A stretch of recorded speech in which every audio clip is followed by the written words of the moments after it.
त्योहार मनाइए, लेकिन इस बात का भी ध्यान रखिए कि बांग्लादेश में हिंदुओं के साथ क्या हो रहा है। जो मकर संक्रांति हम भारत में मना रहे हैं वो बांग्लादेश के हिंदू नहीं मना पा रहे हैं, पाकिस्तान के हिंदू नहीं मना पा रहे हैं। हम होली मना रहे हैं लेकिन बांग्लादेश पाकिस्तान के हिंदू होली नहीं मना पा रहे। आज भी मेरे पास वहां से बहुत सारे वीडियो आए हैं, रिकॉर्डिंग आ रही है, और वो लोग यही कह रहे हैं कि आप तो मकर संक्रांति भी मना रहे, आप तो होली भी मनाएंगे, आप तो दीपावली भी मनाएंगे, लेकिन हमारी हालत बिल्कुल खराब हो चुकी है, वो कोई भी त्योहार नहीं मना पा रहे। 1947 में आडवाणी जी, राम जेठमलानी जी, मनमोहन सिंह जी ने भी मकर संक्रांति अपने घर में मनाई, होली भी अपने घर में मनाई, लेकिन दशहरा और दीपावली जब आया तो वो झुग्गी में आ चुके थे, अपना घर, मकान, खेत खलिहान, दुकान सब कुछ छोड़ चुके थे। 1947 में जनवरी में मकर संक्रांति और मार्च में होली राज कपूर साहब ने भी मनाया, यश चोपड़ा ने भी मनाया, प्रेम चोपड़ा ने भी मनाया, सुनील दत्त ने भी मनाया, मिल्खा सिंह ने भी मनाया, खुशवंत सिंह ने भी मनाया। लेकिन अक्टूबर में जब दशहरा आया और दीपावली आई तब वो भारत में आके झुग्गियों में रह रहे थे। वो सोच खत्म नहीं हुई है। पहले एक बाबर था, एक हुमायूं था, एक औरंगजेब था, अब तो हर जिले में बाबर है और हर जिले में औरंगजेब है, हर जिले में अकबर आ चुका है। पहले एक जयचंद था, अब हर जिले में जयचंद है। तो खतरा कम नहीं हुआ है, खतरा बढ़ा है। और वो सोच, पाक नापाक की सोच जो कहती है कि संक्रांति मनाना हराम है, होली मनाना हराम है, दीपावली मनाना हराम है, दशहरा मनाना हराम है, मंदिर में पूजा करना हराम है, नदियों में नहाना हराम है, वो सोच कब नहीं हुई है। जब सोच कम नहीं हुई है तो खतरा कम नहीं हुआ है। ये खतरा खत्म होगा केवल और केवल नियम कानूनों को बदलने से। ये जो पाक नापाक की सोच है ना, जिस पाक नापाक की सोच ने अफगानिस्तान से हिंदुओं को खत्म कर दिया, जिस पाक नापाक की सोच ने 1947 में विभाजन करा दिया, जिस पाक नापाक की सोच ने आडवाणी जी, इंद्र कुमार गुजराल, मनमोहन सिंह जी, मिल्खा सिंह जी सबको अपना मकान, दुकान, खेत खलिहान छोड़कर भागने के लिए मजबूर किया, जिस पाक नापाक की सोच ने यश चोपड़ा, प्रेम चोपड़ा, पृथ्वीराज कपूर, राज कपूर, लाला अमरनाथ, मिल्खा सिंह सबको अपना घर, मकान, दुकान, खेत खलिहान छोड़ने के लिए मजबूर किया था, वो सोच खत्म नहीं हुई है। और पहले तो 1000 मदरसे थे, इस समय भारत में लगभग 4 लाख मदरसे चल रहे हैं। और एक बात और याद रखिएगा, कन्वर्टेड हिंदू ही हमारे लिए खतरे हैं।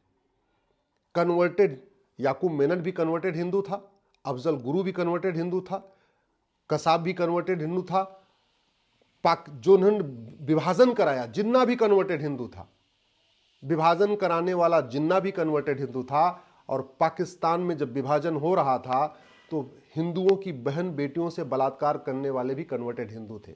बांग्लादेश में जो हिंदुओं के साथ अत्याचार हो रहा है, नरसंहार हो रहा है, वो भी कन्वर्टेड हिंदू कर रहे हैं। और भारत में प्रतिदिन 10,000 हिंदुओं का कन्वर्जन हो रहा है, यानी प्रतिदिन 10,000 हिंदू नए जो है वो कन्वर्ट होके हिंदुओं के दुश्मन पैदा हो रहे हैं। तो प्रतिदिन हिंदुओं के दुश्मनों की संख्या बढ़ रही है, क्योंकि जैसे वो व्यक्ति कन्वर्ट हो जाता है वो हिंदुओं का दुश्मन हो जाता है। कन्हैयालाल की हत्या करने वाला भी कन्वर्टेड हिंदू था, नूपुर शर्मा को धमकी देने वाला भी कन्वर्टेड हिंदू था, उमेश कोल्हे की हत्या करने वाला भी कन्वर्टेड हिंदू था, जितने भारत में बम विस्फोट होते हैं वो करने वाले भी कन्वर्टेड हिंदू हैं। रेल की पटरी पे स्टील रखने वाले, पत्थर रखने वाले भी कन्वर्टेड हिंदू हैं। और बाकी तो छोड़िए, आज की डेट में काशी, मथुरा, भद्रकाली, भोजशाला, अटाला में हमारे मंदिरों पे कब्जा करने वाले भी कन्वर्टेड हिंदू हैं। बांग्लादेश में बहन, माता पिता के सामने बच्चों का बलात्कार हो रहा है, बेटी का बलात्कार हो रहा है, पति के सामने पत्नी का बलात्कार हो रहा है, बच्चे के सामने माँ का बलात्कार हो रहा है, भाई के सामने बहन का बलात्कार हो रहा है। और ये बलात्कार करने वाले भी कन्वर्टेड हिंदू हैं। और हमारे यहाँ कन्वर्जन खुला छोड़ दिया गया है, पूरे देश में कन्वर्जन हो रहा है। प्रतिदिन 10,000 हिंदुओं का धर्मांतरण हो रहा है, यानी प्रतिदिन हिंदुओं के 10,000 नए दुश्मन पैदा हो रहे हैं, नए दुश्मन बढ़ रहे हैं। साल में 40 लाख लोगों का, हिंदुओं का कन्वर्जन हो रहा है, यानी 40 लाख नए दुश्मन पैदा हो रहे हैं। तो त्यौहार मनाइए, खुशियां मनाइए, होली दिवाली मनाइए, संक्रांति मनाइए, सब कुछ मनाइए, लेकिन इस बात का ध्यान रखिएगा, दुश्मनों की संख्या बढ़ रही है, क्योंकि धर्मांतरण बढ़ रहा है। ये धर्मांतरण रोका जा सकता है, लेकिन ये धर्मांतरण रुकेगा केवल और केवल कानून से।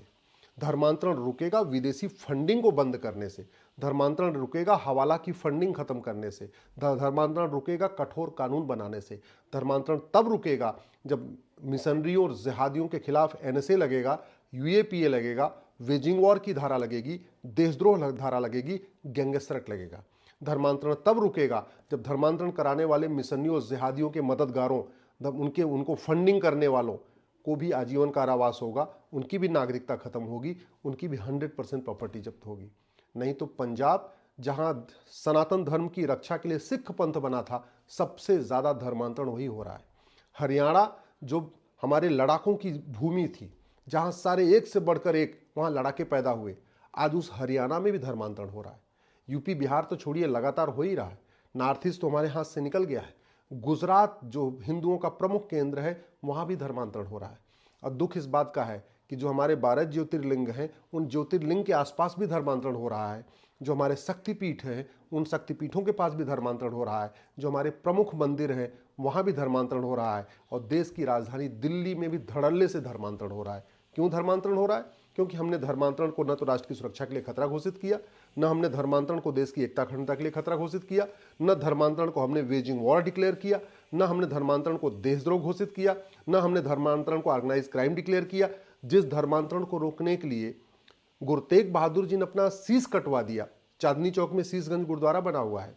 जिस धर्मांतरण को रोकने के लिए गुरु गोविंद सिंह जी ने अपने चारों बच्चों को बलिदान कर दिया, खुद भी वो बलिदान हो गए। जिस धर्मांतरण को रोकने के लिए संभाजी महाराज को 40 दिन तड़पाया गया था, शिवाजी महाराज ने पूरा परिवार अपना बलिदान कर दिया। उस धर्मांतरण को रोकने के लिए कोई आवाज नहीं उठ रही है। उस धर्मांतरण को रोकने के लिए हम कठोर कानून नहीं बना पा रहे हैं सेंट्रल लेवल पे। धर्मांतरण किसी एक राज्य की समस्या नहीं है, धर्मांतरण राष्ट्रीय समस्या है, लेकिन इसलिए उसका समाधान भी राष्ट्रीय स्तर पे होना चाहिए।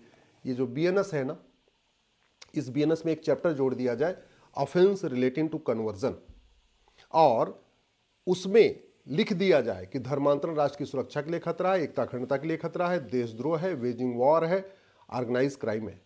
और उसी में लिख दिया जाए कि धर्मांतरण कराने वाले और उनके मददगारों पे एनएसए लगेगा, यूएपीए लगेगा, वेजिंग वॉर लगेगा, देशद्रोह लगेगा, गैंगस्टर लगेगा। मैं गारंटी के साथ कहता हूं, 6 महीने साल भर के अंदर इनको सजा देना शुरू करिए, खौफ पैदा हो जाएगा, धर्मांतरण रुक जाएगा। और नहीं रुकेगा तो जो अफगानिस्तान में हुआ, जो पाकिस्तान में हुआ, जो कश्मीर में हुआ, जो बांग्लादेश में हो रहा है, इसके लिए तैयार रहिए। 20 से 25 साल के बाद हमारे बच्चों के साथ वही होगा जो आज बांग्लादेश में हो रहा है, 1990 में कश्मीर में हुआ, 1947 में लाहौर में हुआ, या बाकी और अन्य स्थानों पे हुआ। तो मेरा आप लोगों से हाथ जोड़ के निवेदन है, कानून बदलवाने की मांग करिए, धर्मांतरण रोकने की मांग करिए। और नहीं तो दल गुलामी करेंगे तो जो पहले जैसे भुगते हैं आगे भी भुगतना पड़ेगा।